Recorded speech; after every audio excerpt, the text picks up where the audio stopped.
اللہ ہی اللہ کیا کرو، دکھ نہ کسی کو دیا کرو، جو دنیا کا مالک ہے نام اسی کا لیا کرو۔ السلام علیکم ورحمۃ اللہ وبرکاتہ۔ ناظرین، استقبال ہے، سواگت ہے آپ کا viral news live studio Jalgaon, Maharashtra, India میں۔ میں آپ کا میزبان مفتی محمد ہارون ندوی۔ آئیے انٹرنیشنل ٹاپ 5 نیوز، دنیا کی 5 بڑی خاص اہم خبروں پر نظر ڈالتے ہیں۔ لیکن سب سے پہلے میں اپیل کروں گا کہ جو ساتھی نئے ہیں اور ابھی تک اس بے باک سچے چینل سے جڑے نہیں ہیں، اگر آپ چاہتے ہو کہ آپ کو ملک، بھارت کی اور پوری دنیا کی صحیح اور سچی خبریں دیکھنے اور سننے کو ملے تو پھر آپ اس چینل سے جڑ جائیے۔ سبسکرائب کر لیجئے ہمارے اس چینل کو، بیل آئیکن گھنٹی کے بٹن کو دبا دیجئے تاکہ ہماری ہر ویڈیو، ہر خبر آپ کو آپ کے موبائل پر مل سکے۔ اور ہاں ناظرین، ہم ہر روز ایک اپیل کرتے ہیں کہ پلیز، یہ ایک پرائیویٹ چینل ہے اور چینل چلانے کے لیے پوری ایک ٹیم کام کرتی ہے، بڑا روپیہ پیسہ خرچ ہوتا ہے۔ اگر آپ چاہتے ہو کہ ایسے چینل جو ظلم اور ظالموں کے خلاف بے باک انداز میں بول رہے ہیں، اگر آپ چاہتے ہو کہ ایسے چینل مضبوط ہوں تو پلیز آپ چینل کی فائنینشیل ہیلپ، مالی تعاون، مالی مدد ضرور کیجیے۔ اسکرین پر آپ نظر ڈالیں، ہمارے چینل کا بینک اکاؤنٹ نمبر بھی دیا گیا ہے، اور اگر آپ آن لائن پیسہ بھیج کر مدد کرنا چاہتے ہیں تو گوگل پے، فون پے اور پے ٹی ایم تینوں کا ایک ہی نمبر ہے 9637541786۔ اللہ نے جو بھی آپ کو طاقت دی ہے اس اعتبار سے ہر دن یا ہفتے، مہینے میں ایک بار ہی صحیح 100، 200، 500، 1000 جو بھی آپ چینل کی مدد کر سکتے ہیں مدد کیجئے، چینل کو مضبوط کیجئے، ہمارا ساتھ دیجئے۔ ناظرین، پہلی بڑی خبر اس وقت میری نگاہوں کے سامنے آ رہی ہے جوہری ایگریمنٹ، جوہری معاہدے کو لے کر۔ آپ جانتے ہیں کہ امریکہ اور ایران کی اس بات کو لے کر ٹھنی ہوئی ہے اور برسوں سے اسی بات کو لے کر جھگڑا چل رہا ہے، لیکن اب خبریں آ رہی ہے کہ جوہری معاہدے پر امریکہ ایران سے براہ راست ڈائریکٹ بات کرے گا۔ امریکی صدر ٹرمپ نے یہ چونکا دینے والا بڑا اعلان کیا ہے۔ بتایا جا رہا ہے کہ عمان نے دونوں حریفوں کے درمیان ایک اہم ثالث کے طور پر کردار ادا کیا ہے۔ امریکہ اپنے جوہری پروگرام پر معاہدے کے لیے ایران کے ساتھ براہ راست مذاکرات شروع کرنے جا رہا ہے، بات چیت شروع کرنے جا رہا ہے۔ خبر ہے کہ امریکی صدر ٹرمپ نے یہ حیران کن اعلان وائٹ ہاؤس میں اسرائیلی وزیر اعظم بنجامن نیتن یاہو سے ملاقات کے دوران کیا۔ پیر 7 اپریل کو خطاب کرتے ہوئے ٹرمپ نے کہا کہ وہ تہران کے ساتھ، ایران کے ساتھ ایک معاہدے تک پہنچنے کی امید رکھتے ہیں، لیکن انہوں نے یہ بھی خبردار کیا کہ اگر مذاکرات ناکام ہوئے تو اسلامی جمہوریہ بڑے خطرے میں ہوگا۔ یعنی دبے لفظوں میں ایک طرف امریکہ مذاکرات، امن کی بات چیت کی بات بھی کر رہا ہے اور دوسری طرف اپنے الفاظوں سے وہ دبے لفظوں میں دھمکی بھی دے رہا ہے۔ ناظرین، بڑی خبر اس وقت آ رہی ہے غزہ کو لے کر، فلسطین کو لے کر۔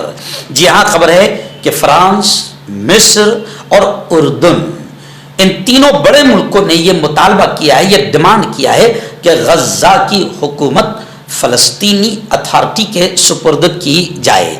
فلسطینیوں کی نقل مکانی کی کسی بھی امریکی تجویز کی مخالفت کی گئی۔ یعنی جس طریقے سے امریکہ اور اسرائیل چاہتا ہے کہ فلسطینیوں کو وہاں سے نکالا جائے، ان کو جگہ دوسری دی جائے، ان تمام تجاویز کی جو ناجائز ہے، ناپاک ہے، شیطانی تجویز ہے جو امریکہ پیش کر رہا ہے، اسرائیل پیش کر رہا ہے کہ فلسطینیوں کو فلسطین سے ہٹانے کی بات کر رہا ہے، تو ان تمام چیزوں کی فرانس، مصر اور اردن نے مخالفت کی اور صاف طور سے یہ کہا کہ غزہ کی حکومت فلسطینی اتھارٹی کے سپرد کی جائے۔ یعنی ان تینوں ملکوں نے مشترکہ طور پر یہ اعلان کیا کہ غزہ کی حکومت فلسطینی اتھارٹی کے سپرد کی جائے، اور یہ بھی کہا کہ حماس کو مکمل طور پر اس عمل سے، یعنی حکومت والے عمل سے باہر رکھا جائے۔ فرانس کے صدر میکرون نے قاہرہ میں مصری صدر عبد الفتاح السیسی اور اردن کے شاہ عبداللہ روم سے ملاقات کے بعد مشترکہ پریس کانفرنس میں یہ بات کہی۔ اور تینوں رہنماؤں نے یعنی اردن، مصر اور فرانس، تینوں ملکوں کے رہنماؤں نے کہا کہ غزہ، مغربی کنارے اور تمام فلسطینی علاقوں میں سیکورٹی، قانون و انصاف اور حکمرانی کی مکمل ذمہ داری مضبوط فلسطینی اتھارٹی کے پاس ہونا چاہیے۔ اور انہوں نے یہ بھی کہا کہ حماس کو غزہ کی حکومت میں کوئی کردار نہیں ملنا چاہیے اور نہ ہی وہ اسرائیل کے لیے خطرہ بنی رہے۔ ناظرین، پڑوسی ملک پاکستان سے ایک بڑی خبر آ رہی ہے کہ پاکستان میں ایک اور پراسرار قتل ہوا ہے، عجیب انداز میں قتل ہوا ہے، اور خبر ہے کہ اب مولانا مسعود اظہر کے رشتہ دار کو گولی ماری گئی۔ خبر ہے کہ جیش محمد کے سربراہ مولانا مسعود اظہر کے رشتہ دار کا گولی مار کر قتل کر دیا گیا۔ قاری اعجاز عابد کو پشاور میں نامعلوم حملہ آوروں نے نشانہ بنایا۔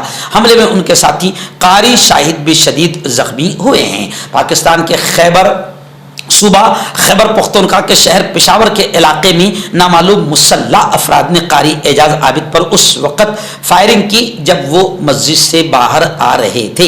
اس حملے میں ان کے قریبی ساتھی شدید زخمی ہوئے ہیں۔ پولیس کے مطابق اعجاز عابد اہل سنت والجماعت نامی تنظیم کے اہم رکن تھے۔ وہ ختم نبوت جیسی بین الاقوامی تنظیم کے صوبائی رہنما بھی تھے۔ قاری اعجاز عابد کا تعلق مولانا مسعود اظہر سے تھا اور دیوبندی نظریات سے بھی ان کا گہرا تعلق تھا۔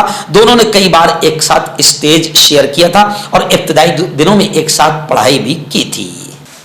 بڑی خبر آ رہی ہے، جی ہاں، خبر یہ ہے کہ امریکی صدر ڈونلڈ ٹرمپ کے خلاف 27 ملک کھڑے ہو چکے ہیں۔ یورپی یونین نے کئی امریکی سامانوں پر جوابی ٹیرف لگانے کی تیاری کی ہے۔ ٹرمپ کے ٹیرف وار سے پوری دنیا میں ہلچل پیدا ہو گئی ہے۔ اس کا اثر دنیا بھر کے شیئر بازار میں بھی دیکھنے کو مل رہا ہے۔ ابھی تک لاکھوں کروڑوں روپے کا نقصان ہو چکا ہے۔ اس درمیان ٹرمپ کے ٹیرف کا جواب دینے کے لیے کئی ملکوں نے فیصلہ لینا شروع کر دیا ہے۔ خبر ہے کہ یورپی یونین نے کئی امریکی سامانوں پر جوابی ٹیرف لگانے کی تیاری کر لی ہے، حالانکہ قرارداد پر ابھی رکن ممالک کی طرف سے مہر لگائی جانی باقی ہے۔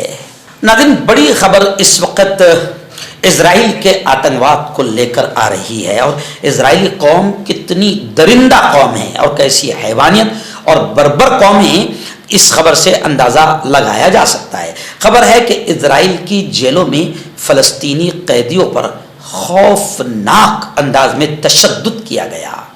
جو قیدی آئے ہیں انہوں نے دل دہلا دینے والے اور روح کو تڑپا دینے والے واقعات سنائے ہیں۔ ان قیدیوں نے بتایا، جو اسرائیل کی قید میں تھے، ان قیدیوں نے بتایا کہ ہمارے کچھ ساتھیوں کو کیمیکل سے جلایا گیا، ننگا کر کے، برہنہ کر کے مارا گیا، بجلی کے جھٹکے دیے گئے، کرنٹ دیے گئے، ان کے بدن پر کتوں کو چھوڑا گیا۔ فلسطینی قیدیوں نے اپنے حالات کو بتایا ہے کہ اسرائیلی آتنکوادی فوج نے کس طریقے سے ان کے ساتھ درندگی کا معاملہ کیا ہے۔ وہیں پر آپ یہ بھی سن کر چونک جائیں گے کہ فلسطینیوں کی، حماس کی اور مجاہدین کی قید سے جو اسرائیلی باشندے چھوٹے ہیں، اسرائیلی قیدی چھوٹے ہیں، انہوں نے فلسطینیوں کی اور حماس کی اخلاق کی، ان کے ویوہار کی، ان کے سوبھاؤ کی، ان کے اچھے برتاؤ کی بے انتہا تعریف کی۔ یعنی دنیا یہ اپنی آنکھوں سے دیکھ رہی ہے کہ بربرتا، حیوانیت، درندگی کس قوم میں ہے اور کون سی قوم ہے جو انسانیت اور مانوتا کو سامنے رکھ کر زندگی گزارتی ہے اور اپنے قیدیوں کے ساتھ بھی اچھا سلوک، اچھا برتاؤ کرتی ہے۔